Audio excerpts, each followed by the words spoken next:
Senhor presidente, senhoras deputadas, senhores deputados, eu percebo que a Assembleia ainda, é claro, repercute os acontecimentos, deputado Maurício, do último dia 29.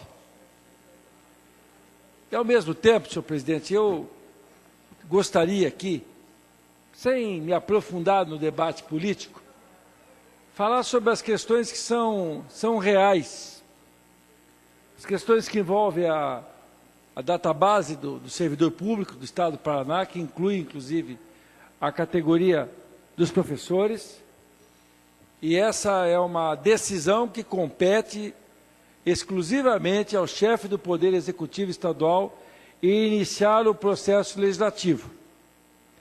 E quando o governo decidir, o projeto virá à Assembleia, que, por óbvio, fará tramitar o projeto em regime de urgência.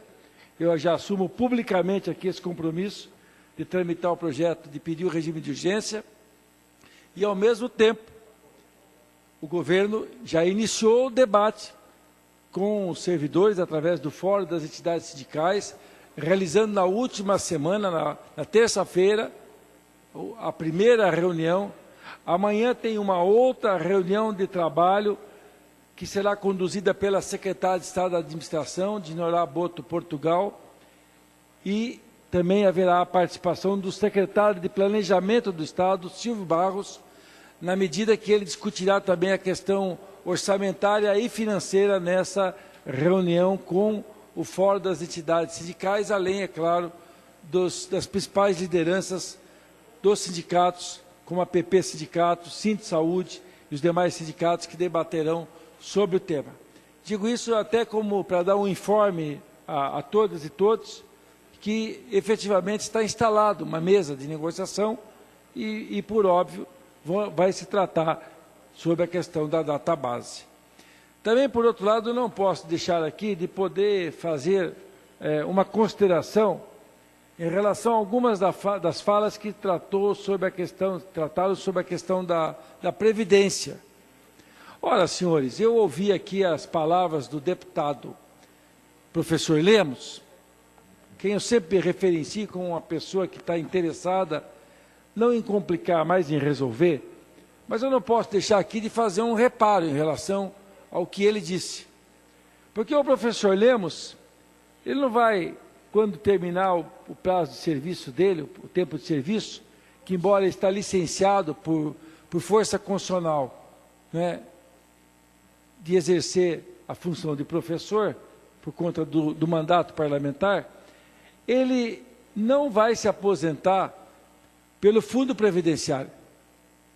O professor Lemos, como ele é servidor público estadual, concursado, que ingressou no Estado na década de 90, se não me falha a minha memória, ao final dos anos 80, ele será, como o deputado Rasca, como eu e como outros, aposentados pelo fundo financeiro.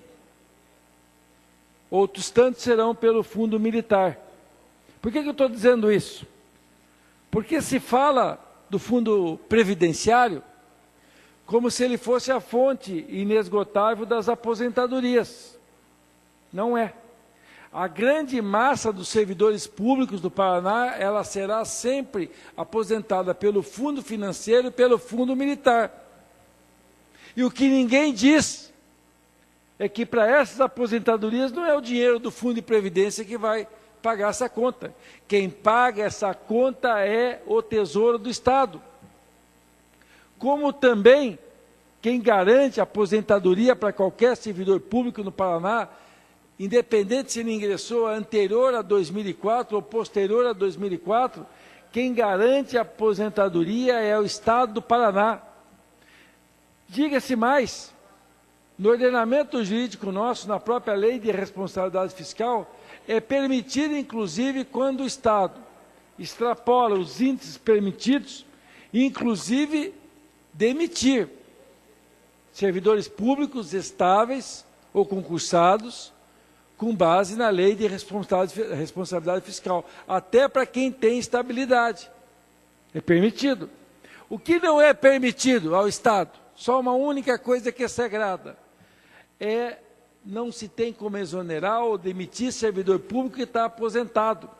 Esse tem o seu direito de recebimento da pecúnia, ou seja, da sua aposentadoria, como um direito, diria, para o direito público, como se fosse esse direito um direito sagrado.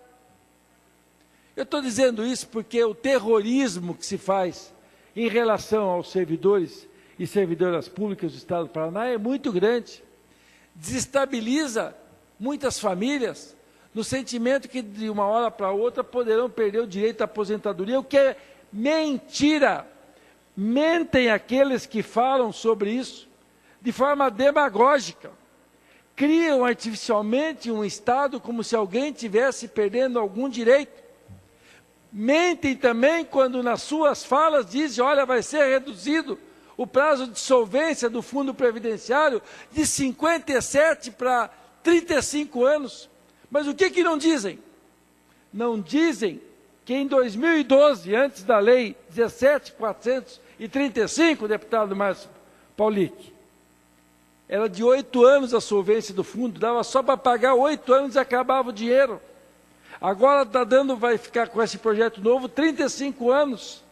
E com um dispositivo que eu inseri como relator no projeto, de uma emenda que me foi sugerida pelo FES, o Fórum das Entidades Sindicais, deputado Tadeu Venere, que é uma medida que eterniza o Fundo Previdenciário do Paraná. Por que ela eterniza?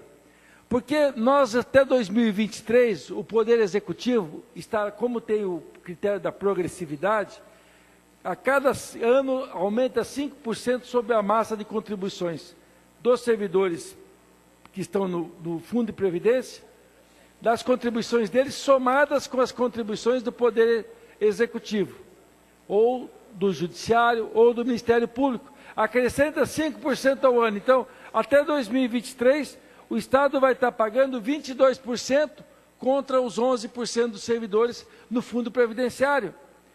E a partir de 2021, nós estaremos fazendo o aporte de R$ 1 bilhão com os recursos dos royalties da Itaipu. A lei é claro, de a partir de 2030, ou seja, daqui a 15 anos, nós estaremos com a dispositivo que nós inserimos na lei, eternizando o fundo, porque será, como começar a haver uma diminuição dos encargos do fundo financeiro, esses encargos serão transferidos na medida de 1% sobre o valor da folha do Fundo Previdenciário ao ano, até a crescer 22% ao ano em 2050, o que garantirá a todas e todos a aposentadoria pelo próprio Fundo Previdenciário, independente de ter a garantia do Tesouro do Estado. Eu estou dizendo isso porque se passou nos últimos meses, se iludindo as pessoas, acreditando as pessoas na boa-fé, deputado Anibele, que elas iam perder o direito à aposentadoria, ou que iam ter direito à aposentadoria parcial. E, infelizmente, ninguém diz que se a lei não tivesse sido alterada em 2012, duraria só 8 anos o dinheiro do Fundo Previdenciário. As próprias matérias, ontem eu até discutia com o deputado Paulic pelo Twitter, a própria matéria feita pelo jornalista Chico Marés, da Gazeta do Povo de ontem, com o devido respeito que eu tenho por ele, a matéria é falha. A matéria é falha porque ele não conta o quanto que era justamente o passivo do fundo em 2012. Não diz isso, não explica. E a verdade é que acaba se criando artificialmente na opinião pública um sentimento, né, como se o dinheiro, os 8,5 bilhões, fossem ser subtraídos do fundo, que não é verdade. Ao mesmo tempo, eu quero também dizer que eu sempre disse, o Brasil vive um Estado democrático de direito.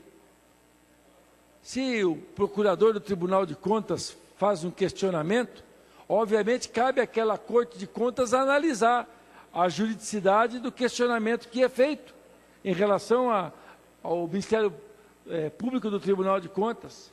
É dever do procurador representar, se entende que há uma inconstitucionalidade. Agora, quem decide isso é a Corte de Contas. que tem um caráter terminativo na área, no âmbito administrativo, mas... Um minuto para concluir. Mas, por outro lado, quem tem competência, obviamente, em sede de um controle concreto do caso, é o Poder Judiciário, que, obviamente, pode decidir. O que eu quero dizer é o seguinte, o projeto que virou lei está sujeito, deputado Jonas, presidente, a análise de todos, do poder fiscalizatório que nós temos nesse Estado e nesse país. Por isso que eu entendo que não dá para continuar a radicalização, porque nós temos temas de relevante interesse público para cuidar nessas próximas semanas, meses e anos aqui no Estado do Paraná. É isso. Obrigado, senhor presidente.